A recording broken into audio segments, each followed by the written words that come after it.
శ్రీ గణేశాయ నమః, శ్రీ గురు దత్తాత్రేయ నమః. ఈ వీడియోలో మనం ఈ రోజున ఫిబ్రవరి మాసంలో మకర రాశి వారికి ఎలా ఉందో తెలుసుకుందామండి. మకర రాశి ఉత్తరాషాఢ 2-3-4 పాదాలు, శ్రవణం 1-2-4 పాదాలు, ధనిష్ట 1-2 పాదాలు మకర రాశి వస్తాయండి. ఈ రాశిలో ఉన్న స్త్రీలకి పురుషులకి ఈ ఫిబ్రవరి మాసం బాగుందండి, పర్వాలేదు. గతంలో కంటే బాగుంది. గత 3 నెలల క్రితం అయితే చాలా బాధలు పడ్డారండి, మీరు చాలా ఇబ్బంది పడ్డారు. కానీ ఈ మాసం బాగుంది, స్త్రీలకి పురుషులకి బాగుంది, గ్రహ సంచారం బాగుంది. ముఖ్యంగా దంపతుల మధ్య ప్రేమ అనురాగాలు ఉంటాయి, కుటుంబ సఖ్యత ఉంటుంది. గతంలో ఏదో చిన్న చిన్న మనస్పర్ధ వచ్చి విడిపోయిన భార్యభర్తలు కలుసుకుంటారు. మీ సంతానం బాగుంటుంది, చక్కగా చదువుతారండి. సంతానం మంచి స్థాయిలోకి వెళ్తారు. చదువుకునే వాళ్ళు ఉంటే మాత్రం చక్కగా చదువుతారు. ఎగ్జామ్స్ రాస్తే మంచి మార్కులతో పాస్ అవుతారండి. అలాగే ఉద్యోగ ప్రయత్నం చేసుకోవాలని ఉంటాయి, అంటే మీ సంతానం ఉద్యోగ ప్రయత్నాలు చేసుకుంటే ఉద్యోగం వస్తుంది. అలాగే వివాహం చేసేవాళ్ళు వివాహం అవుతుంది. అలాగే విదేశీ ప్రయత్నాలు ఫలిస్తాయి. ఇకపోతే ఆరోగ్యం బాగుందండి. ప్రయాణ విషయంలో మాత్రం జాగ్రత్తగా ఉండండి. ధనాదాయం బాగుంది, సమయానికి ధనం ఏదో విధంగా చేతికి వస్తుంది. కాకపోతే అధిక ఖర్చులు ఉంటాయి, అనవసర ఖర్చులు ఉంటాయండి. దేని మీదన్నా పెట్టుబడి పెట్టేతోటి మాత్రం కొంచెం జాగ్రత్త చూసుకుని పెట్టుకోండి. ఇకపోతే శుభమూలక ధనం ఏమవుతుంది, శుభకార్యాలు పాల్గొంటారు, విందు వినోదాలు పాల్గొంటారు, విలాస వస్తువులు కొనుక్కుంటారు, విలువైన వస్తువులు కొనుక్కుంటారు. వాహన యోగం కనిపిస్తుంది. పాత వాహనం అమ్మి కొత్త వాహనం కొనడం, లేదా డైరెక్ట్గా కొత్త వాహనం కొనడం జరుగుతుంది. అయితే ఈ మాసం మీరు కొన్ని బాధ్యతలు చేపడతారండి. కొన్ని బాధ్యతలు మీ మీద పడతాయి, సంఘంలో గౌరవ మర్యాదలు పొందుతారు. బంధుమిత్రుల యొక్క ఆదరణ లభిస్తుంది, మీకు చక్కగాని సహాయం చేస్తారు. పాత మిత్రులు కలుసుకుంటారు, వారితో సంభాషణ ఆహ్లాదకరంగా ఉంటుంది. తర్వాత భూగ్రహ సంబంధ లావాదేవీలు అయితే పూర్తవుతాయండి. స్థిరాస్తి విషయంలో మాత్రం కొలుక్కొస్తారు. ఇకపోతే తీర్థయాత్రలు చేస్తారు, దూరప్రయాణం చేస్తారు. జీవన విధానం అయితే బాగుంటుంది. ఎవరు ఏ వృత్తిలో ఉన్నా సరే వృత్తిలో రాణింపు ఉంటుంది, చక్కగాని మిమ్మల్ని గౌరవిస్తారు. అలాగే పెద్ద పెద్ద వాళ్ళని కలుసుకుంటారు మీరు ఈ మాసం. పెద్ద పెద్ద రాజకీయ నాయకులను కలుసుకుంటారు, మీ పనులు పూర్తి చేయించుకుంటారు. అలాగే ఎప్పటి నుంచో పెండింగ్లో ఉన్న వ్యవహారాలు కూడా పూర్తవుతాయి మీకు. ఎప్పటి నుంచో, ఎందుకంటే 3-4 నెలలుగా కొన్ని వ్యవహారాలు పెండింగ్లో ఉండిపోయినాయి మీకు. కొన్ని వ్యవహారాలు అవి కూడా మీకు పూర్తవుతాయి. అలాగే మీరు ఎవరు ఏ వృత్తిలో ఉన్నా సరే వృత్తిలో కూడా బాగుంటుందండి. వృత్తిలో రాణింపు ఉంటుంది, జీవన విధానం బాగుందండి, అందులో ఏమాత్రం సందేహం లేదు. ఇకపోతే మీరు కొత్త వాళ్ళతో మాత్రం జాగ్రత్తగా ఉండాలి. కొత్త వాళ్ళని నమ్మి డబ్బులు, బంగారం, పత్రాలు ఇవ్వద్దు. ఇకపోతే మీకు ముఖ్యంగా సాక్షి సంతకం వద్దు. ఈ మాసం మీరు సాక్షి సంతకం చేయడం, అబద్ధపు సాక్ష్యం చెప్పడం ఏం చేయొద్దు. మధ్యవర్తంతో పనిచేయదు. మీకు ఇతరుల విషయం జోక్యం కలిగించదు, వేలు పెట్టద్దు. మీ పని మీరు చేసుకుని వెళ్ళిపోండి, అంతే. ఇకపోతే రియల్ ఎస్టేట్ రంగం వరకు బాగుందండి. స్పెక్యులేషన్ లాభిస్తుంది. మోటార్ ఫీల్డ్ వరకు బాగుంది. ప్రైవేట్ కాంట్రాక్ట్స్కి బాగుంది. అలాగే సినిమా, టీవీ రంగంలో వరకు కూడా బాగుందండి, మంచి అవకాశాలు వస్తాయి. అలాగే రాజకీయ నాయకులకి బాగుందండి. ప్రజలు మంచి గుర్తింపు తెచ్చుకుంటారు. మంచి ప్రజలకు కావాల్సిన పనులన్నీ చేపడతారు మీరు. మంచి కార్యాలు చేపడతారు మీకు. కాకపోతే మీకు ఆరోగ్య విషయంలో జాగ్రత్తగా ఉండండి. మీరు రాజకీయ నాయకులు ముఖ్యంగా ఆరోగ్య విషయం జాగ్రత్తగా ఉండాలి, ప్రయాణ విషయంలో జాగ్రత్తగా ఉండాలి, డబ్బుల విషయంలో జాగ్రత్తగా ఉండాలి. తర్వాత శత్రువులు ఉంటారు మీకు, తెలియని శత్రువులు ఉంటారు, చాలా జాగ్రత్తగా ఉండాలండి. కొంచెం నరఘోషం, నరపీడ ఉంది మీకు, కాస్త జాగ్రత్తగా ఉండాలి. మిగతా విషయాలు మాత్రం బాగుందంటే మీ పర్సనల్ విషయం వచ్చేటప్పటికి కాస్త ఇబ్బంది. కానీ పబ్లిక్ విషయం, ప్రజల విషయం వచ్చేటప్పటికి బాగుంది. ప్రజల విషయంలో మాత్రం బాగుంది, మంచి జరుగుతుంది మీకు. ఇక అన్ని రకాల వ్యాపారస్తులకు బాగుంది. కొత్తగా కూడా వ్యాపారం పెట్టుకోవచ్చు. జాయింట్ వ్యాపారస్తులకు బాగుంది, మంచి లాభాలు వస్తాయండి. ఉద్యోగస్తులకు బాగుంది.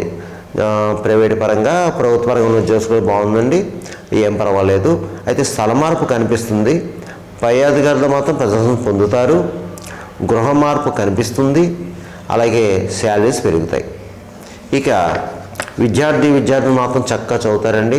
చదవాలి కూడా, ఎందుకనే పరీక్షలు ముందుకు వస్తున్నాయి. మరి జాగ్రత్తగా చదవండి. ఇతర వ్యాపకాలు పెట్టుకోవద్దమ్మా, జాగ్రత్త. ఇక వివాహం ఈ అమ్మాయిల అబ్బాయిలు కూడా కాస్త వివాహ ప్రయత్నం చేసుకొని మీ ప్రయత్నం సాగుతాయి. ఇకపోతే నేను చెప్పిన ఈ మకర రాశి వారికి ఈ గోచార ఫలితాలు కేవలం మాస ఫలితాలు 40% పనిచేస్తుంది. మిగతా 60% కూడా మీ జన్మ జాతకం మీద ఆధారపడుతుంది. జన్మ జాతకం, జన్మ లగ్నం, లగ్నంతో ఉన్న గ్రహాల యొక్క పరిస్థితి, స్థితి, జరిగే దశ, అంతర్దశ ఇవన్నీ కూడా చూసుకోవాలమ్మా. ఎందుకంటే నేను చెప్పిన అందరికీ జరగాలని రూల్ లేదు, జరగకూడదని రూల్ లేదు. కొంతమంది కాల్ చేస్తారు చాలామంది, గురువుగారు మీరు చెప్పిన పరిహారం బాగున్నాయండి, ఫలితాలు బాగున్నాయి, మాకు అలాగే జరిగింది, జరుగుతున్నాయి, బాగున్నాయని కొంతమంది, గురువుగారు మీరు చెప్పినవి జరగలేదని కొంతమంది కాల్ చేస్తున్నాయి. ప్రతి వీడియోలో చెప్తున్నానమ్మా, ప్రతి వీడియోలో చెప్తున్నాను నేను. దాన్ని బట్టి ఫాలో అవ్వండి, చూసుకోండి. మీకు ఏమైనా సలహాలు సూచనలు కావాలంటే కింద నెంబర్ ఉంది, నెంబర్ కాల్ చేయండి, అపాయింట్మెంట్ తీసుకోండి, తగిన సలహాలు సూచనలు ఇవ్వడం జరుగుతుంది. ఇక ఈ యొక్క ఫిబ్రవరి మాసం మకర రాశి వారు నేను చెప్పిన పరిహారాలు చేసుకుని మీ అందరికీ బాగుంటుంది. అది ఏమిటి అంటే ముఖ్యంగా ఈ ఫిబ్రవరి మాసం మాఘమాసం. మాఘమాసం అంటే శివకేశవులు ఇద్దరికి ప్రీతికరమైన మాసము, ఇష్టమైన మాసము. అందువల్ల ఏంటంటే శివుడు అభిషేక ప్రియుడు, విష్ణువు అలంకార ప్రియుడు కాబట్టి చక్కగా శివాలయాలు అభిషేకం చేయించుకోండి. ఈ ఫిబ్రవరి మాసం మీకు అవకాశం ఉన్నప్పుడు అభిషేకాలు చేయించుకోండి, పంచామృత స్నానాభిషేకం చేయించుకోండి. దాంతోపాటు ముఖ్యంగా 4 పదార్థాలు ఉన్నాయండి. ఈ 4 పదార్థాలతో కూడా చేయించుకుంటే సకల శత్రు రోగ రుణబాధ నుంచి విముక్తి అవుతారు. అది ఏమిటి అంటే, ఒకటి ఆవు పాలు, స్వచ్ఛమైన ఆవు పాలు, తర్వాత ద్రాక్ష రసం, దానిమ్మ రసం, తర్వాత చెరుకు రసం. ఈ 4 పదార్థాలతో చేయించుకోండి. అలాగే బిల్వపత్రం అంటే స్వామికి ఇష్టం, శివుడికి బిల్వపత్రాలతో అర్చించండి. అలాగే ఇంకా మీకు దగ్గరలో ఎర్రగన్నేరు పువ్వులు, తెల్ల జిల్లేడు పువ్వులు, అలాగే మందార పువ్వులు, తామర పువ్వులు, ఇలా ఏది అవకాశం ఉంటే వాటితో అర్చించండి శివుడికి. అలాగే విష్ణుమూర్తికి తులసిమాల అంటే ఇష్టం. పూలు, పళ్ళు, టెంకాయతో పాటు విష్ణుమాల కూడా, తులసిమాల తీసుకెళ్ళండి. విష్ణువుకి బాగా ప్రీతికరమైన మంచి పరిహారం కూడా. ఇకపోతే స్వయంపాకం దానం చేయండి. మాఘమాసంలో బ్రాహ్మణులకి స్వయంపాకం దానం చేయండి, యథాశక్తి దక్షిణతాములు ఇచ్చి. తర్వాత పుట్టినరోజు అంటే ఎవరైనా పుట్టినరోజు జరుపుకుంటుంటే తప్పకుండా ఆ పుట్టినరోజు నాడు దేవాలయం వెళ్ళండి, ఏదో ఒక దేవాలయం వెళ్ళండి. పూజ, అష్టోత్తర పూజ, లేకపోతే ఏదో చేయించుకోండి పూజ. స్వీట్ తీసుకెళ్ళండి, ఏమన్నా 1 కిలో కానీ, 1/2 కిలో కానీ, 1/4 కిలో కానీ స్వీట్ తీసుకెళ్ళి అక్కడ అమ్మవారికో అయ్యగారికి నివేదన చేయించేసేసి మీ స్వహస్తాలతో స్వీట్ అందరికీ పంచండి. దీనివల్ల ఏమవుతుంది, శుభాలు జరుగుతాయి, మీకు దీనివల్ల శుభాలు జరుగుతాయి చక్కగానే. అలాగే మీకు ఈ పుట్టినరోజు నాడు మీకు దగ్గరలో ఏదైనా అనాథాశ్రయాలు ఉంటాయి, అనాథాశ్రయాలకి ఏమైనా వస్త్రాలు కానీ, లేదంటే ఏదైనా తోచిన ధనం కానీ, లేదంటే బియ్యం కానీ ఇవ్వండి అమ్మా. చాలా మంచి మేలు జరుగుతుంది. ఎందుకంటే కొన్ని సందర్భంలో మనకి కొన్ని వ్యవహారాలు ముందుకెళ్ళవు. మనం ఎన్నో పూజలు, పునస్కారాలు, తీర్థయాత్రలు, అభిషేకాలు, అర్చనలు, హోమాలు చేయించుకున్న పనులు అవ్వవు. కొంతమంది చాలా బాధపడతారు. ఏంటంటే కొన్ని కర్మదోషాలు, పూర్వజన్మలో మనం చేసుకున్న కర్మదోషాలు ఎండపడుతున్నాయి మనల్ని, అందుగురించి అవ్వవు. ఇలాంటివి చేసుకున్న కర్మదోషాలు పోతాయి, కొన్ని పనులు ముందుకెళ్తాయి, అందులో ఏమాత్రం సందేహం లేదు. ఇకపోతే మోగజీవులకు ఆహారం పెట్టండి, గోవు గడ్డి వేయండి, పావురాలు జొన్నలు వేయండి, పిచ్చుకలు చిరుధాన్యం వేయండి, కుక్కలకు బిస్కెట్ బ్రెడ్ పెట్టండి. అలాగే భిక్షగాళ్ళకి తాసపడితే ఫిజికల్ హ్యాండిక్రాఫ్ట్స్, బ్లైండ్ పర్సన్స్ అలా దొరికితే తప్పకుండా వాళ్ళకి కడుపు నింపండి. ఏదో ఒక పండో పొలం ఇవ్వండి, వీలైతే అన్నం పెట్టండి. అమ్మ కాస్త యథాశక్తి ఎంతో కొంత చేతిలో పెట్టండి, రూపాయో పాపాయో అంతే. ఇలా చేసుకోండి. ఇలా చేసుకోవడం వల్ల ఈ మకర రాశి వాళ్ళకి అంతా మంచి జరుగుతుంది. అలాగే వీలైతే ఈ మాఘమాసంలో వీలైతే నదీ స్నానం చేయండి. ఎందుకంటే మాఘమాసంలో నదీ స్నానం, సముద్ర స్నానం చాలా మంచిది. ఒకవేళ అలా వీలు కాని వారు చక్కగా ఇంట్లోనే కాస్త బయట పూజా స్టోర్స్లో గంగాజలం అమ్ముతారు, గంగాజలం తెచ్చుకోండి. కాస్త మీరు స్నానం చేసే బకెట్లో వేసుకోండి. అలాగే కాస్త కల్లుప్పు కూడా వేసుకోండి, స్నానం చేయండి. అదే నదీ స్నానంతో సమానం, నదీ స్నానంతో సమానం. అలాగే మాఘమాసంలో ఎవరైనా మీకు పితృదేవతలు ఉంటే పితృదేవత కార్యాలు కూడా చేయండి. ఆ నదీ క్షేత్రం వెళ్ళి పిండ ప్రదానం చేయండి.